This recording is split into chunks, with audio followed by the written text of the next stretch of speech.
Everyone, thanks for coming out this morning. There's a lot to cover. The first item on the agenda is the minutes of the August 19th, 2014 meeting. Entertain a motion to accept the minutes. So moved. Motion made. Seconded. All in favor? Aye. Opposed? So moved. Move right into the Ginsburg project. I'll turn it over to Ken. Thank you, Chairman. Because of the complexity of this project and the importance of the project, I've written some comments down that I'll read, which will describe what's before the IDA board for its consideration, and also provide some context within which to consider this project. So, good morning, IDA board members. Before the board this morning for their consideration are resolutions providing certain IDA benefits to the Ginsburg project. As described before, the project consists really of two parts. Benefits for the company's current facility on Route 66 in the town of Columbia-Greene, and the proposed facility on Route 66 in the towns of Ghent and Columbia-Greene. The IDA benefits consist of sales tax exemption of materials and equipment, mortgage recording tax, and real property exemption. So information concerning some of the current county IDA projects, again, providing context for which to consider this project. For 2015, next year, countywide, the IDA presently will have 5 projects that have pilots, totally, a total of 5 projects. They are BAC Sales, 2990 Real Estate, Mario's, ABMC, American Biomedica, and Premier. Last year, the IDA voted to cancel a pilot on a non-conforming project after reviewing all the IDA projects. That non-conforming was Hudson Park, located in Greenport and in Livingston. Also, a few years ago, the IDA received an application for IDA benefits for a retail project, Kohl's and TJ Maxx, and after careful consideration and public input, decided not to provide those benefits. Now, a few points on the status of the current project, Ginsburg project. The project has not received final site approval from the towns, with one of the outstanding issues being fire protection plan for the new building. We understand that work is progressing on that. Only when and if town approvals are obtained, whatever IDA benefits are approved today would take effect. To be clear, the project is to be built over a period of 15 years. A complete state environmental quality review of the project has been completed by the Ghent Planning Board, which is the lead agency. Zoning variances have been obtained. FAA approval on the building has been obtained, and the purchase agreement of the property between CEDC and the company has not been executed, but approved by the CEDC board. And IDA benefits are specific to the 2 sites, and that only until all approvals are received would IDA benefits be provided. Factors considered that are required to be considered by the board in making its decision. In accordance with the IDA's adopted policy, these factors, among others, are considered in determining deviating from the standard policy. The magnitude of the private employment creation or retention, will taxing jurisdictions be reimbursed if the project does not meet its obligations, the impact of the project on existing business and/or economic development projects, the amount of private sector investment generated by the project, demonstrated public input, value of tax exemption, project provides needed services or revenues to taxing jurisdictions. Through a process, all this information that will be used as the basis for consideration of these factors has been collected. Again, I want to be clear that the zoning approvals are the purview of the towns, and that in the state of New York, we are a home rule state. It is only the towns that can determine whether or not the project is approved. The land transaction between, as I said, CEDC and Ginsburg is not part of the IDA decision. So what information is considered? So before the IDA board, the members have been provided the following. All public comments that have been received, including comments received and recorded at 2 public hearings, one at the West End Firehouse here, held September 17th, and one at A.B. Shaw Firehouse on October 15th. All members have received a copy of the transcripts prior to this meeting. Written public comment. We have received over the last 30 to 45 days public comments, and we have forwarded those to the IDA board members. There is a small package of comments that are included in your information today of all the recently received comments.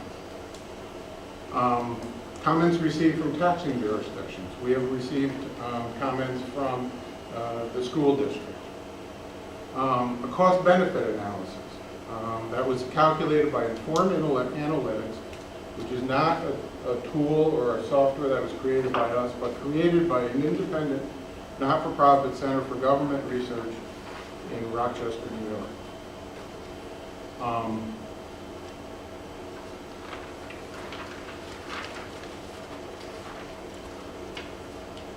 Number of jobs being created and retained. The company has provided that information. And then over time, the information has been provided in terms of additional revenues to the taxing jurisdiction. So, based on this information that's been collected over the last 2 months or so,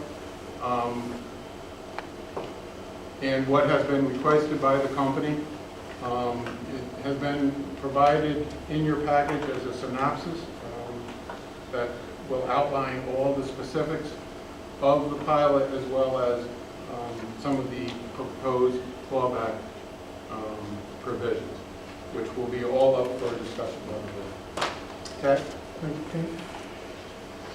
Can you lead us through the synopsis? Board members, we have basically prepared and distributed to you what's called an IDA synopsis, basically for documents and provisions that will be included in any IDA documents should the project be approved.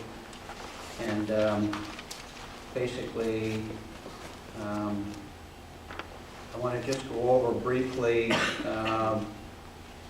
the last synopsis draft that I did a couple days ago, which is a starting point. And after I go over everything with you folks, I think we'll go back and review it again, more specifically item by item, and get input from the board on these items. Do you all have a copy of that synopsis? It is in your packet. Yep. And it's one debate dated November 3rd. Right. So I've got number one, the 3 phases, and based on some input from some board members, this basically provides for each phase separately with a 6-year no payment plan for each phase. And then the taxes start coming at 50% in year 7, and then get reduced 10% each year through year 12. There was also in the proposal, there was originally a 4th item which is not included in the synopsis, but for the board's consideration, and that is if phases 2 and 3 are done together, that the no tax period would be 8 years, and then the next 6 years would be phased in at the 50%. Based on comments from the board and guidance from the executive director, that's not in this draft, but it's still under consideration for the board members. Number 2, you recall that we provided that there would be a 15-year sunset clause for phases 2 and 3 if those phases aren't completed within 15 years. Number 3 is the request for a pilot for the existing building, where total taxes for the next 5 years, starting in 2015, would be frozen at $88,650 actual payment, which is based on the current assessed value of the existing building. You'll recall also that when we're talking about taxes, we're not talking about special district taxes like the fire company taxes. We're just talking about 3 components: the school tax, the town tax, and the county tax. The special district taxes don't get exempted in any kind of proposed pilot that may be crafted. Number 4, the IDA clawback provisions will be part of this. Any documentation should the benefits be granted.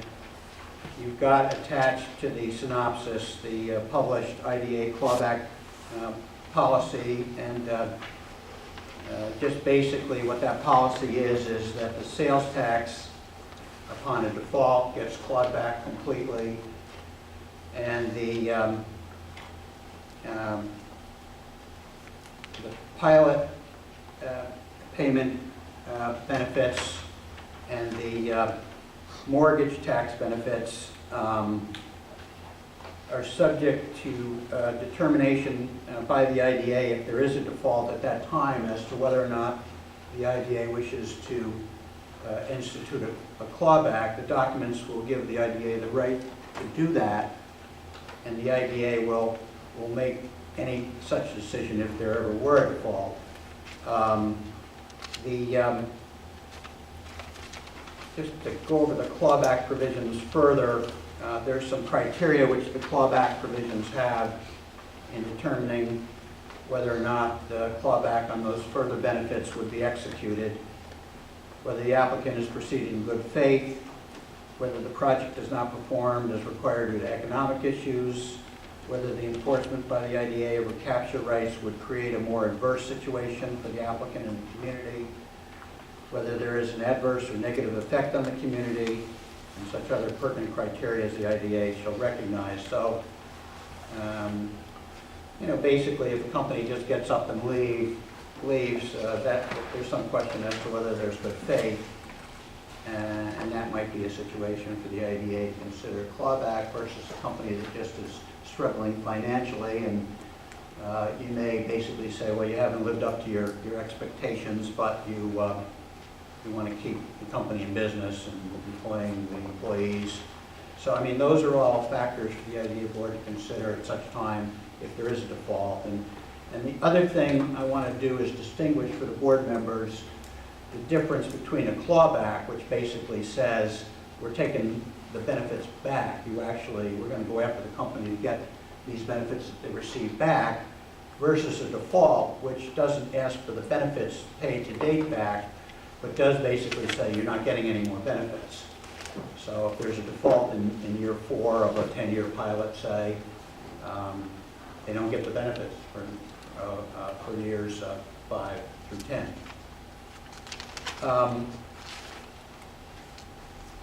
The documents are going to need to require some kind of security for the payment of the payments in lieu of taxes, if that's granted, such as a mortgage or a security pledge, such as a certificate of deposit, in order to basically make sure that the company doesn't pay what's due pursuant to any kind of an agreement, that there's some security to get that payment. We're going to need to have an administrative fee. The IDA administrative fee currently is, I think when this application was submitted, was $1,500 per year, and that's what's been discussed. If there's a default, the documents will contain provisions that the agency will have the power to act on behalf of the company and to execute any documents necessary to terminate the pilot, including putting the property back on the tax rolls if the IDA deems that to be the appropriate remedy. Then we'll discuss some default provisions. We'll have to set a plateau where the company, if they fail to maintain a job level at a certain amount of FTEs, that there'll be I think the way we've been talking about it, that we should consider setting a job level to have them maintain a minimum FTEs, and there'll be a partial default if they go below that. And then if they go below a different number, there'll be a total default. And those numbers will be up for discussion today. The company's application states that the FTEs are currently 254, or at least at the time of the application. There'd be a default if the company fails to complete the build-out of phase 1 within 3 years from the date of approval. If the company fails to construct and operate the new facility consistent with the proposal set forth in its application, if the company discontinues business in the county, if the company fails to pay any amount due under the pilot or any other agreement, failure of the company to perform any covenant or condition on its part to be performed in accordance with any of the agreements, the determination that any warranty or representation made by the company is determined to be false or untrue, in a situation where the company discontinues the project and materially changes its proposal, in such circumstances where the company discontinues and materially changes the operation of its food business or fails to continue its operation located on the site during the period when the pilot agreement is in effect, bankruptcy, the sale by the company of all or a portion of the subject premises, or a sale of a substantial portion of ownership interests. We have to define what that is. It's currently in the synopsis deemed to be 51%. And then, so those are basically the proposed default provisions for any kind of pilot. And then basically, there's an IDA fee. The company's IDA fee for proceeding with this application is $90,000.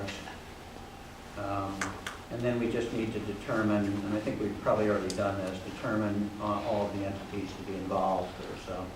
There's a couple operating companies, and there's a couple companies that own the land, and all those companies will kind of be involved together. So if there's a default by one of the companies, it triggers a default. And also the employment, if one company has some employees, another company has some employees, but they're all basically co-owned by the given family, that they'll all count toward the required employment amounts. So with that said, I think the first order of business is for the board to discuss item number 1 and basically decide whether or not you want to provide language to combine phases 2 and phases 3 with an 8-year tax exemption as originally proposed or not.